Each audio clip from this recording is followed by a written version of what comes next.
મિત્રો, business problem and solution આ શ્રેણીમાં આપનું સ્વાગત છે. રાઈટ, આજનો જે વિષય છે એ છે નાણાકીય કટોકટી. મિત્રો, આ વસ્તુ ગમે ત્યારે ઉદ્ભવી શકે છે. કેશ ફ્લો, રાઈટ, પૈસાની જરૂરિયાત ક્યારેય પણ કોઈ પણ બિઝનેસમાં ઊભો થઈ શકે છે. તો એના કારણો કયા હોઈ શકે? આનું કારણ શું હોઈ શકે આપણે જોઈએ. તેમાં સૌથી પહેલી વસ્તુ તો એ છે જે નાણાકીય સમસ્યાની અંદર એ છે કે રોકડ પ્રવાહ જે હોય ને એ ઘણી વખત આવતો બંધ થઈ જાય. કારણ કે આપણે જે દરરોજ ધંધો કરતા હોય, બિઝનેસ કરતા હોય કે ભાઈ દરરોજ 5,000 હતો તો 10,000 રૂપિયા રહ્યા ને એ કેશ આવે જ છે, એના બદલે ઓનલાઈન એટલે બેંકમાં જતા રહે. બીજી વસ્તુ અથવા તો ઉધારમાં જતા રહે. રાઈટ, તો તમારી આવક રહે એ દેખીતી રીતે એ ઘટતી જતી હોય છે. એ રીતના પ્રોફિટમાં ડાઉન થઈ જાય. દાખલા કે અત્યારે તમારી સામે કોઈ કોમ્પિટિટર આવ્યો તો અત્યારે તમારે જે પ્રોફિટ થતો હતો એ પ્રોફિટ તમારે ઘણી વખત ડાઉન કરીને પણ માલ વેચતા હો એટલે પણ તમારી અંદર જે નાનાની જે તકલીફ છે એ ઊભી થતી હોય છે. રાઈટ, તો આ દરેક વસ્તુ તમે જુઓ ને તો એ દરેક વસ્તુ તમને તમારા બિઝનેસ ચલાવવા માટેની તકલીફો ઊભી કરી શકે છે.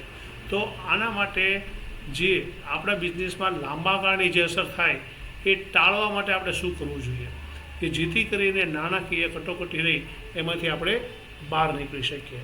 તેની અંદર જોઈએ તો પહેલી વસ્તુ તો એ છે કે ભાઈ ખાસ કરી અને તમે તમારા બિઝનેસ માટે જે કોઈ ફાઇનાન્શિયલ મેનેજમેન્ટવાળા હોય એવા વ્યક્તિની સલાહ લો તમારા બિઝનેસ માટે કે ભાઈ પૈસાનું સંચાલન કેવી રીતે કરવું, ફાઇનાન્સનું સંચાલન કેવી રીતે કરવું, નાણાકીય સંચાલન કેવી રીતે કરવું, એની સલાહ લઈ અને પછી તમે કામ કરો. એ બહુ જરૂરી વસ્તુ પહેલી.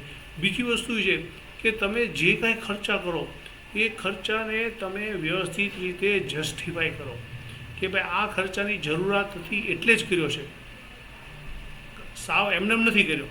આપણે જો ઘણી વખત જરૂરિયાત હોય કે અરે પૈસા પડ્યા છે ને લઈ આવજો, આ છે લઈ આવ ના, એવું નહીં કરતા ક્યારેય કોઈ દિવસ. એનું કારણ છે કે તમારે જે પૈસાનું કામ હશે ને ત્યારે એ પૈસા તમને કામ નહીં લાગે. એટલે પૈસાના અથવા તો તમારા વસ્તુનો ખર્ચો એવો જ કરો કે જે ભવિષ્યમાં તમને કામ મળી રહે અથવા તો તમે એનો ઉપયોગ કરી શકો, પણ ખોટા ખર્ચા નહીં કરતા.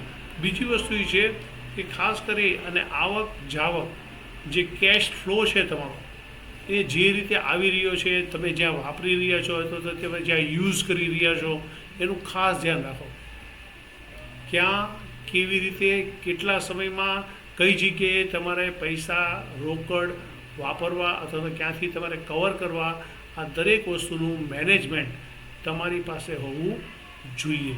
રાઈટ, બીજી વસ્તુ એ છે કે ખાસ કરી કે જે વસ્તુની પ્રથમ જરૂરિયાત હોય મીન્સ કે જે પ્રાયોરિટી એવા ખર્ચા પહેલાં કરો અને ખર્ચા કરવા જેવા હોય તો જ કરો, નહીં તો ખોટા ખર્ચા નહીં કરો.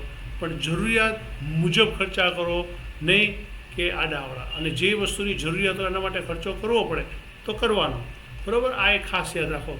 બીજી વસ્તુ એ છે કે તમે જ્યારે આવી તકલીફો આવી રહી તો તમારી પાસે તમારા વૈકલ્પિક ઉપયોગો અથવા તો વૈકલ્પિક વસ્તુ અથવા તો વૈકલ્પિક ફાઇનાન્શિયલ મેનેજમેન્ટ તમારી પાસે હોવું જોઈએ. દાખલા કે તમારી પાસે હોય તો તમારે જે ક્રેડિટ મળી હોય તો ક્રેડિટમાંથી તમે પૈસા લઈ શકો છો અથવા તો ઇન્સ્યોરન્સ તમને મળી શકે કોઈ કટોકટી ઊભી થઈ હોય તો આ દરેક વસ્તુ છે ધ્યાન રાખવું બહુ જરૂરી છે.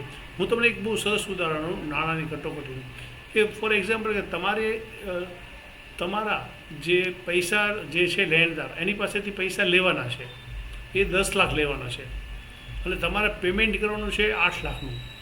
પણ પ્રોબ્લેમ એ છે કે પહેલાંના 10 લાખ આવ્યા નથી અને પેલો 8 લાખવાળા ઉઘરાણી કરે છે.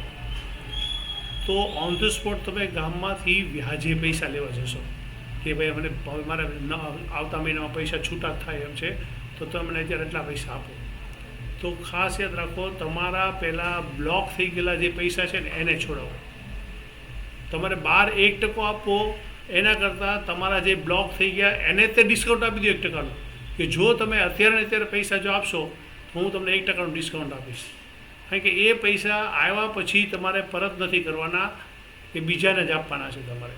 પણ ત્યારે તો પહેલાં વ્યાજે લાવેલા પાછા શોધવાના બીજા મહિને કે ભાઈ એમને આપણે ક્યાંથી આપશું.